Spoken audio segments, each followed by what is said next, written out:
Hi, this is my first video for the Love Pharmacy.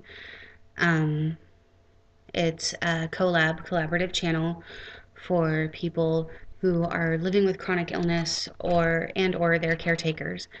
Um, it's a little bit difficult for me because there's not a lot that I've talked about in depth about this.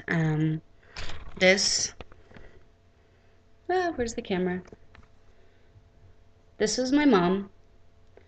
Um, She died August 10th, and she suffered from end-stage renal disease for 10 years, and at the end was diagnosed with pancreatic cancer. And at that point, she decided to go off of dialysis and go into hospice. And she died 5 days later. Um, I was my mom's primary caretaker from her first major illness. She was bit by a brown recluse spider in 1998, and she didn't know that's what it was. At first, she thought she was just getting older. She's tired. She was run down, and then she noticed the spot where the bite was, and thought it was either an ingrown hair or something else that wasn't quite so serious.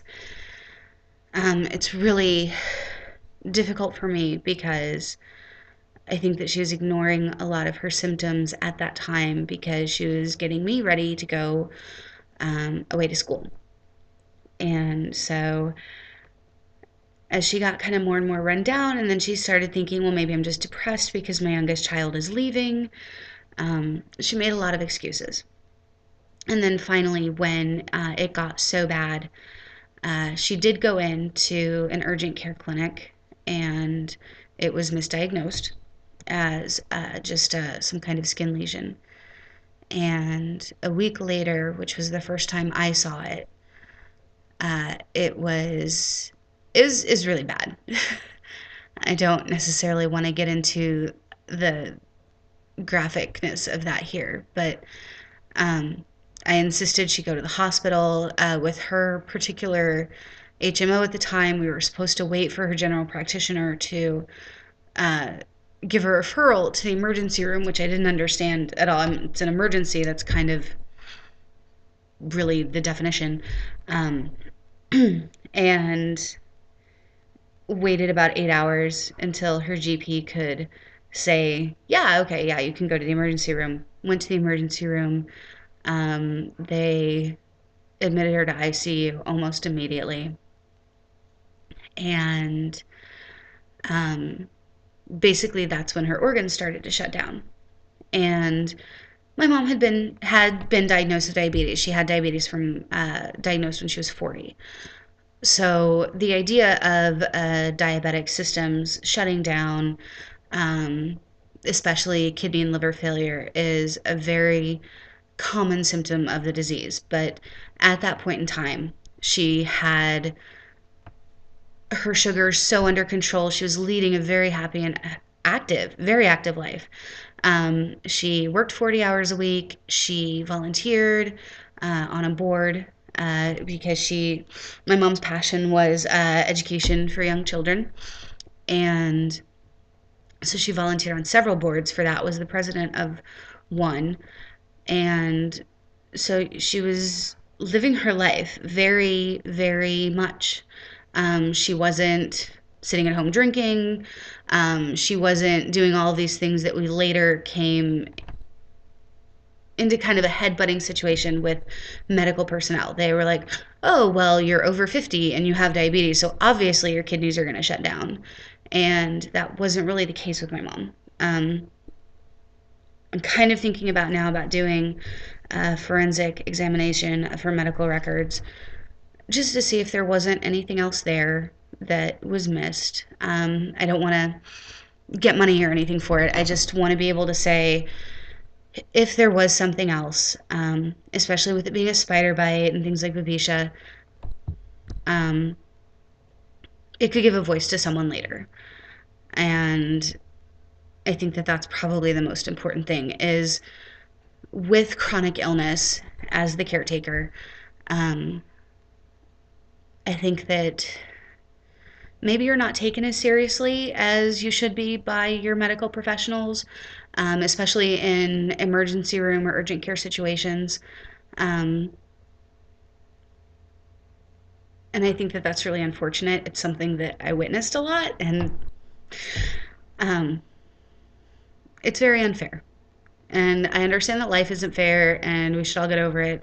But for some things, I think that, um, especially with chronic illness, medical professionals aren't as, in my experience, medical professionals aren't as open to some of the other factors that might be at play. She recovered from the spider bite. The brown recluse had a large section um, from her belly removed and started doing a lot better. She really did well until that was 1998. She did really really well until 2002. And I wasn't living at home at the time. I was halfway across the country, and she started having a lot of what are kind of considered diabetic illnesses, with her eyes, just kind of with her body function. But her kidneys had bounced back from that initial time when they shut down in the hospital, and they started failing again. So my dad and I decided it was a good time for me to come home. And I do have a sibling. She was married and had two small children at the time. So it wasn't really, it was easier for me than it was for her. So I came home and uh, lived with my mom and my dad for 3 years and was my mom's primary caretaker during that time. Her eyesight started to really deteriorate, and I was driving her everywhere. Um, I got my own place in 2005, but still, yeah, let me back up. 2004 was when she was diagnosed with full on renal failure and had the port put in, and she was receiving dialysis 3 times a week. So even after I moved out, I was really close. I was about 20 minutes away from my parents, and I drove my mom to and from dialysis 3 times a week, which I kind of resented at that time. And now I'm really grateful that I had that, built in 3 hours a week, no matter what, half hour to half hour from dialysis with my mom to talk to her. Um, so that's where I am. And I hope that this might help some other caregivers of people with chronic illness come to the Love Pharmacy. And it's difficult, and it's not the funnest thing to talk about, but I'm really excited about this channel, and I really hope that there are some other people that contribute that maybe their stories can help me through my grief and healing process. And maybe there's some insight I can offer to them as they go through this with their loved ones.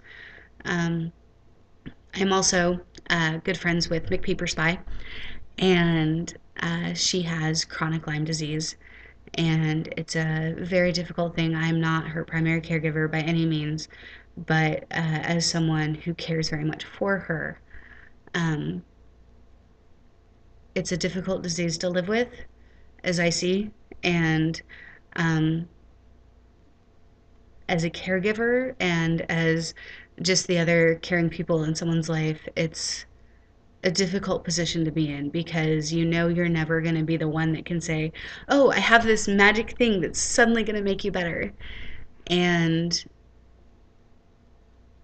most of the time, that's not even what they want. They just want somebody that's going to listen to them and respect what they're going through. I found that was the biggest thing with my mom, was just having someone to respect what she was going through and be there and be able to be an advocate for her, but at the same time know when her decisions were her decisions. um, even before her final decision to go to hospice. Whether or not she wanted me to be a donor, which she was very set against me doing. Um, Whether or not she wanted to go to dialysis sometimes. And I do have to say, in the 7 years she was on dialysis, she only missed twice. And sometimes it was a fight. And a couple of times I lost that fight, as the 2 times she didn't go. But that's where I'm coming from. And I hope you are well. I hope that you are feeling good today, even if it's not a good day all around. Maybe there's a good spot. And I hope that this has been helpful. It's been kind of helpful for me just to talk about it. So thank you for listening.